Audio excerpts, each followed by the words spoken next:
Jeunes dessinateurs, bonjour et bienvenue sur la chaîne de Gomme de Crayon. Alors je voulais aujourd'hui parler de coloriage, ou plus exactement de mise en couleur. Comment colorier, comment donner de la vie à ces personnages par exemple, ou même à un pot si vous avez envie de dessiner quelque chose de plus réel et de moins vivant qu'un petit personnage amusant. Je fais moi-même des petits dessins comme ça pour mon amusement personnel.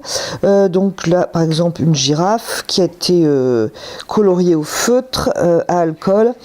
Et j'ai là ici un petit animal tout à fait imaginaire. Et j'espère qu'il va vous plaire parce que je me propose de vous montrer comment le mettre en couleur. C'est un personnage tout à fait imaginaire et je vous engage à vous amuser vous aussi à dessiner des petits personnages, animaux ou autres. C'est très amusant et ça forme un petit peu la créativité. J'ai reproduit ce dessin, d'ailleurs il y en a un autre ici, qui est tout à fait imaginaire aussi. Alors je fais en premier le petit personnage et j'ai voulu le mettre en situation. Et d'ailleurs, lorsque je parle de mettre en situation, je veux dire par là que ce petit animal qui n'existe pas, pour lui donner un côté réel, et bien par exemple, il faut le poser sur de l'herbe ou sur une balançoire ou sur ce que vous voulez, mais il faut lui donner un petit contexte. Aussi rapide soit-il, parce que ici j'ai juste passé un petit peu de crayon vert. J'ai donc reproduit sur une page ce petit animal. Et je propose de le colorier. Alors je ne vais pas faire le coloriage en entier parce que je ne voudrais pas vous tenir trop longtemps.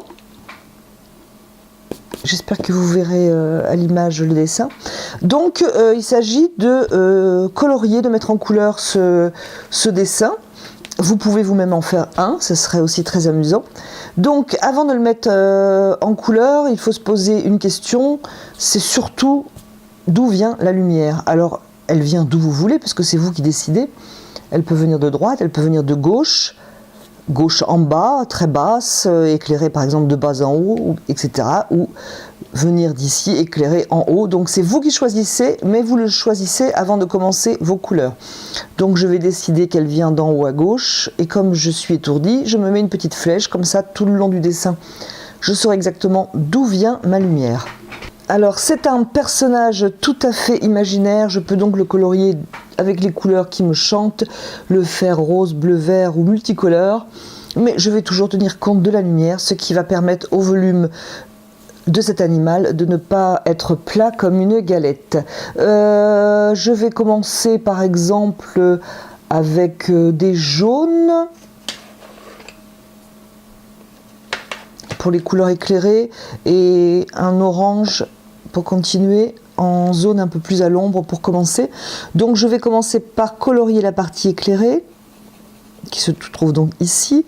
Je suppose que la lumière va éclairer un petit peu comme ça et donc éclairera moins la partie arrière et la partie au-dessous.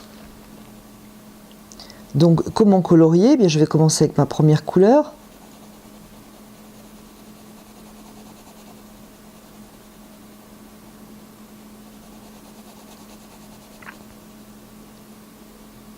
Alors, puisque mon animal a des limites, je vais tenter de ne pas aller en dehors de ces limites, sauf, bien entendu, si c'est mon intention.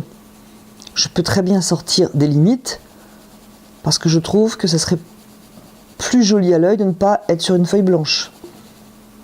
Hein, ne pas déborder, ne pas dépasser, c'est pour l'école.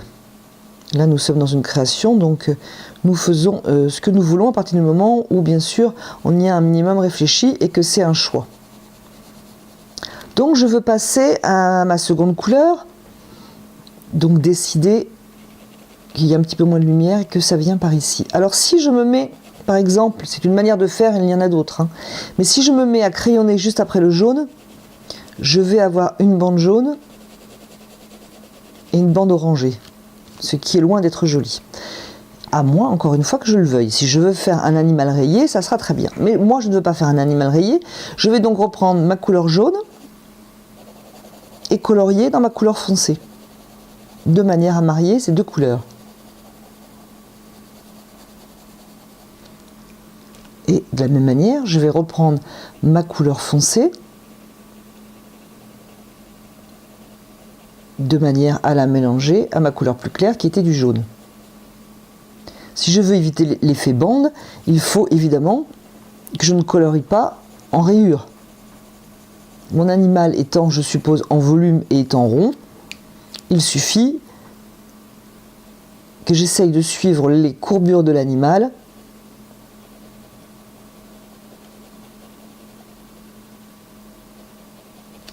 plutôt que de colorier avec des bandes. Ça donnera au final un résultat plus naturel, bien sûr. Si je n'arrive pas à bien mélanger ces deux couleurs à un certain moment, par exemple ici j'estime qu'il y a trop de différence, ça fait trop un effet rayure, peut-être que je suis passé trop d'une couleur claire à une couleur un peu trop foncée. Je peux prendre une teinte intermédiaire, par exemple cet orange qui est nettement plus moyen que celui-là. À ce moment-là, je vais refaire le même exercice avec mon jaune clair et mon orange moyen.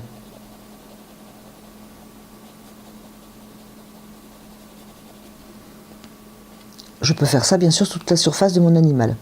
Je vais par exemple venir ici faire une petite ombre dessous de ce qui pourrait être le nez de ce petit animal. Reprendre avec mon crayon plus jaune la partie plus éclairée. Mais comme cet animal est tout à fait imaginaire, bien entendu, je peux faire ce que je veux.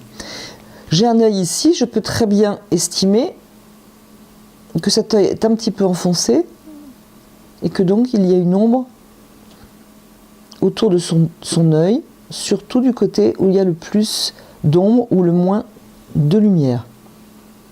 Je peux bien entendu, et je vais le faire tout le tour de l'animal, je vais bien faire tout le tour de l'œil, ce qui va donner l'impression que son œil est enfermé, un petit peu enfoncé. Et si je reprends mon crayon plus clair, le jaune, je vais adoucir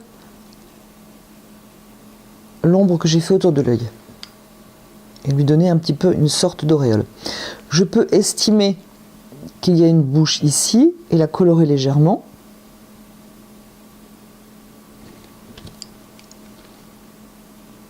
Ou pas d'ailleurs.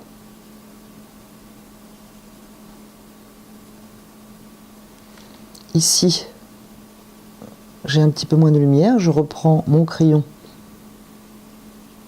orange moyen.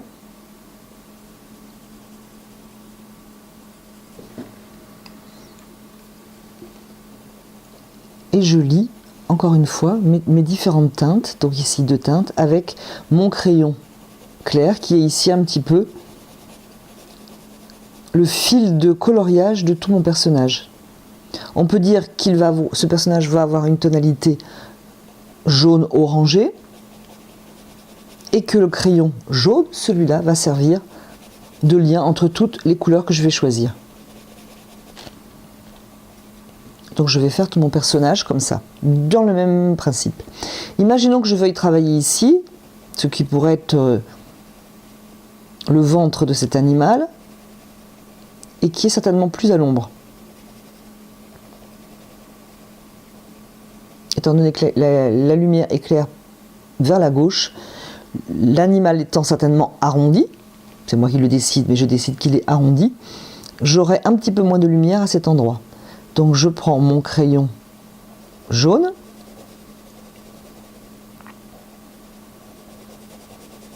j'imagine bien sûr qu'entre les deux j'ai fait tout le coloriage.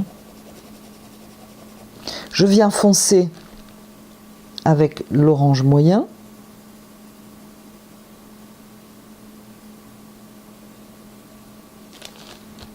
J'estime peut-être que celui-là, pour l'ombre, va être un petit peu trop lumineux, donc je vais le laisser de côté.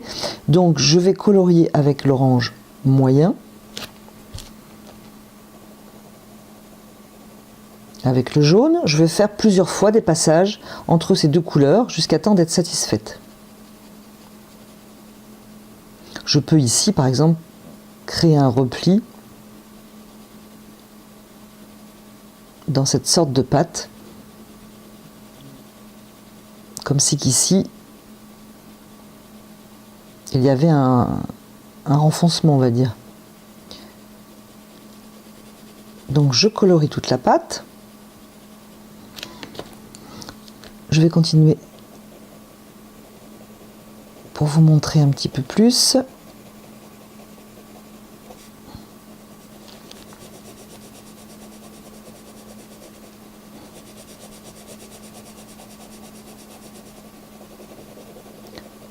Donc je peux travailler toute cette pâte avec mes deux couleurs, ce jaune et cet orange moyen. Je vais par exemple à l'arrière de la pâte foncer un peu avec l'orange moyen, puisque j'estime qu'il y a vraiment moins de lumière.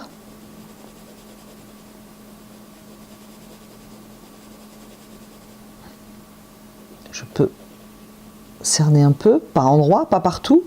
Ce ne serait pas agréable de cerner tout l'animal. Sauf si on veut faire quelque chose d'un petit peu BD.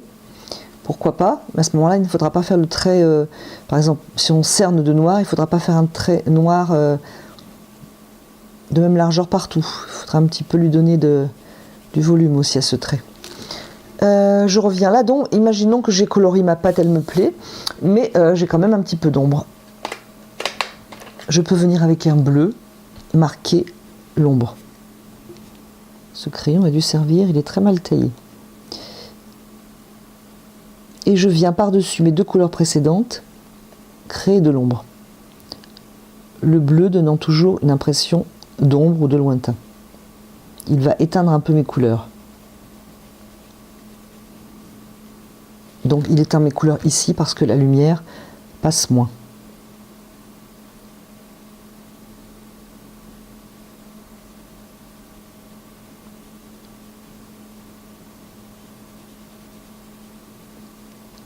Je peux aussi, là sous son ventre, ajouter un peu de bleu. Puisque je suis avec un petit animal tout à fait de ma conception, je peux venir très bien ajouter un petit peu de fourrure à mon petit animal, par exemple. Vous ajoutez bien ce que vous voulez. Bien entendu, il faudra peut-être un petit peu lui faire un regard un petit peu plus vivant. Lui cerner un peu son œil. Et lui mettre un sourcil pour marquer l'expression. Quand j'aurai tout colorié, je pourrai lui faire bien cette petite fourrure un peu partout. Je peux même aussi la faire sur le coloriage.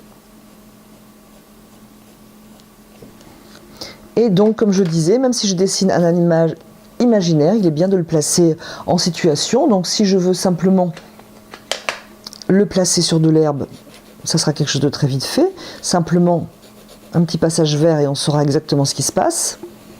Là, par exemple, on verra qu'il se tient en l'air. Mais je peux très bien décider de le placer sur, je sais pas moi, par exemple, une bûche. Une bûche un petit peu inconfortable. Et mon petit animal se trouverait à ce moment-là bien en déséquilibre. Alors je disais, si vous voulez cerner, oui vous pouvez cerner, il faudra faire attention à ne pas cerner d'un trait régulier. Par exemple, imaginons que je veuille faire un trait de feutre fin et noir. Celui-là est un 0,1 de mine. Donc si je veux faire un tracé autour de mon petit personnage, pourquoi pas, ça va le mettre en valeur, c'est une bonne idée. Je vais quand même ne pas, enfin moi de mon goût à moi, je n'aime pas les traits réguliers partout, qui cernent bien la forme, donc vous pouvez faire un trait qui soit par exemple très fin ici, qui s'arrête même pour repartir un peu plus loin.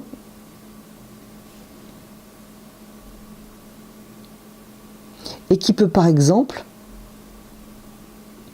prendre de l'épaisseur lorsqu'il touche le sol ou lorsqu'il est à l'ombre. Donc ici par exemple, je peux le faire bien plus épais. je suis à l'ombre, je le fais plus épais. Mais encore une fois, c'est moi qui le décide.